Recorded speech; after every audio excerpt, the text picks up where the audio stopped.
Let's take a look back at the Doctor's first trip into history, as well as what surprises it has in store.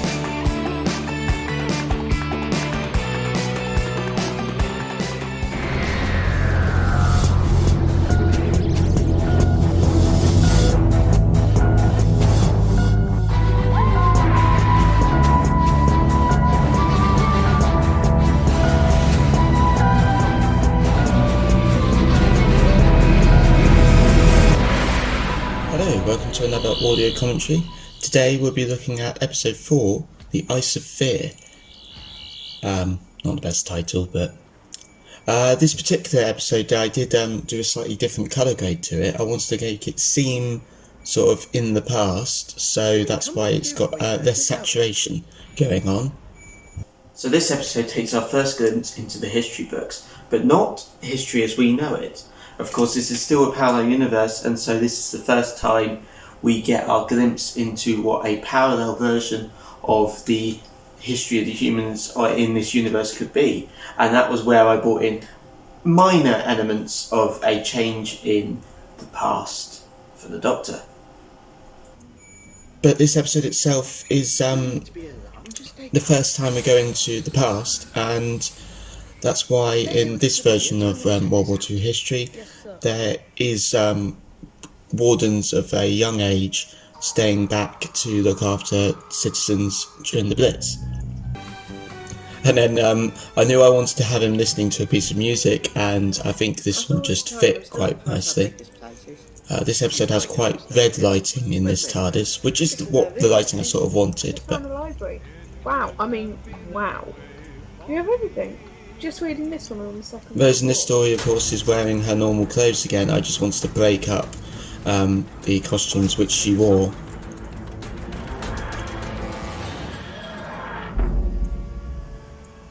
And I think that TARDIS looks really nice on the World War II platform. Who are you, and where did your police box go? Of course, that gun, I think, is the one used by the Master, or the one that came with the Master. Oh, I like that joke. And with the windows, I just thought because people back then would know about police boxes. Production for this story began in December 2018 and revolved around very few locations or sets.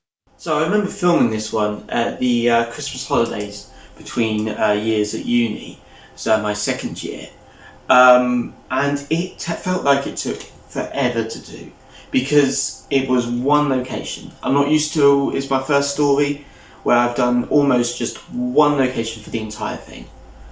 It was a sort of similar story to that of Midnight, not that it's anywhere near as good, but it had that idea. It was all in that one underground station, and so that underground station was built in my shed for a really long time, and yeah, just loads of scenes in that one set, so it felt really strange.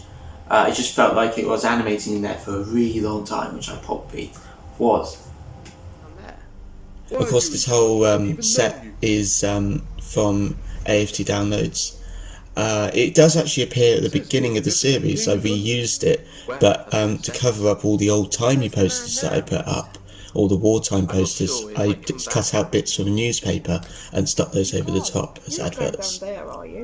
It's fine. I have my good friend Christopher with me. Yes, sir. Rose, I need you to look after. Oh, and of course that is a guest voice, who very nicely lent their voice for Christopher. That just really breaks up everybody being me.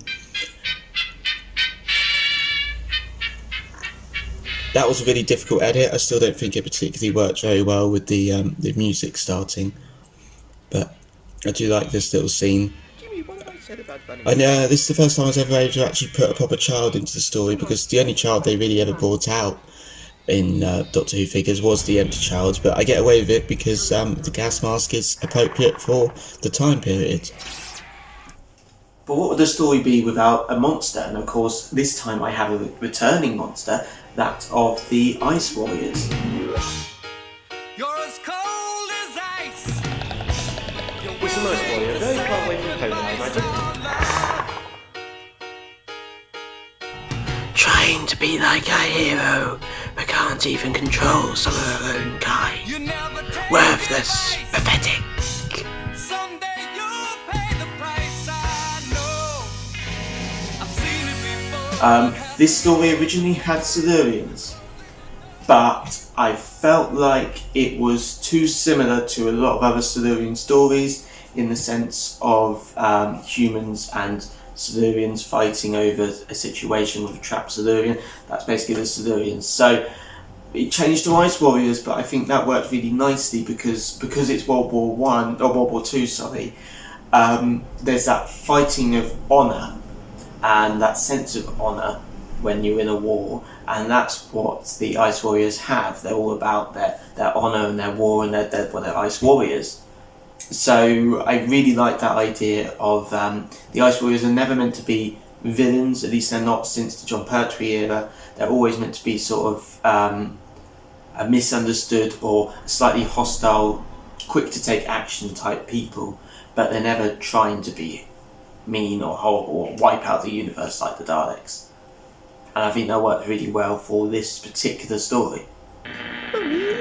And then the idea of If you're not going to listen to anyone, listen to the Prime Minister.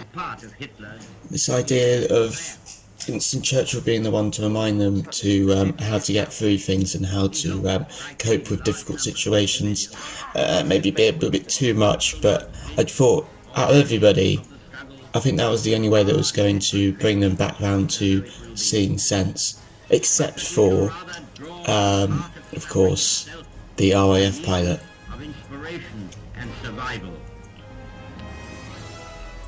Because everybody else had doubts, but of course the RAF pilot was the one that really just wants the violence of war. We are so sorry.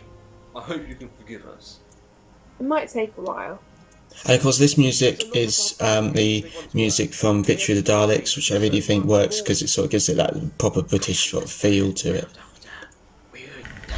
The sound for the Ice Warrior is actually Predator sounds, because it just it makes sense. You got to have that little sort of hissing and clicking, and it's actually I'm doing that sort of voice I've put together with the as you speak. And it actually sounds really good for an Ice Warrior. I was surprised. I didn't really do a lot of editing to do that. Of course, that radio piece is the piece from the Idiot's Anthem. But listen. I really like that wide shot that just shows everybody there, all ignoring each other. It's similar to the bit in Age of Ultron, where they're all they've had enough and they're all just sat there in the spaceship, not talking to each other. This story, as I mentioned before, is like midnight, and so it lends itself to many characters all at once. So I really wanted to try my best to have a balance of people in the station trapped together. So we've got the mum who's scared for her son. You've got the old man who's obviously fought in probably World War One or was a general or was around anyway. And then there's the slightly younger guy who cares a lot about his girlfriend. Who for some reason he's not part of the war, so he's probably a little bit richer, a bit posher. And that sort of gives him that sense of being above some of the other people in the room. The girlfriend is, of course, obviously must be not too happy in the relationship. She wants to have a say, but she doesn't get one. And then there's the one of the main characters, of course, the RAF soldier. He's very much doing as much as he can, for he feels like as much as he can for the country, and everything he does is for the king, and that really contradicts with Megan and Rose. And then you've also got the doctor who's trying his best to help people, but maybe lands himself in a situation whereby he's also trying to be as logical as possible. But the main point of this story was to give Rose some more stuff to do, in sense of it's a story of Rose without the Doctor there, but post them being together, post her being back, and Megan's there as well, and so she feels like she needs to be more like the Doctor.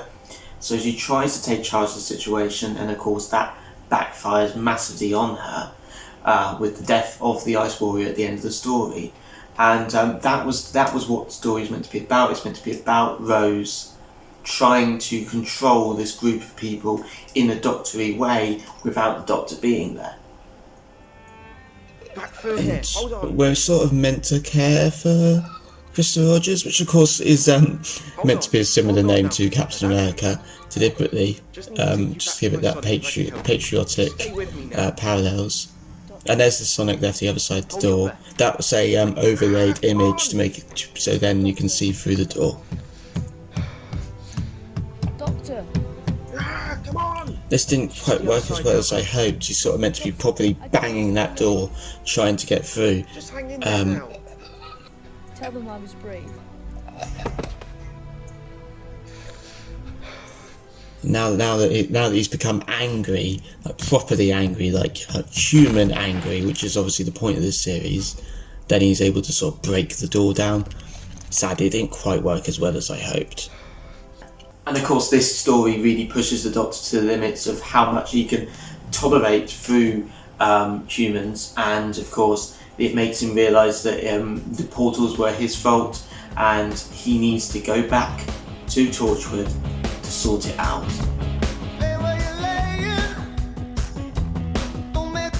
That brings us to the end of this chapter. What is going to happen next? We move into the final story for this series. Will the Doctor be able to work out the truth beyond these portals?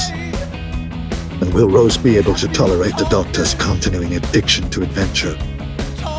Find out next time in Adherence to the Fire.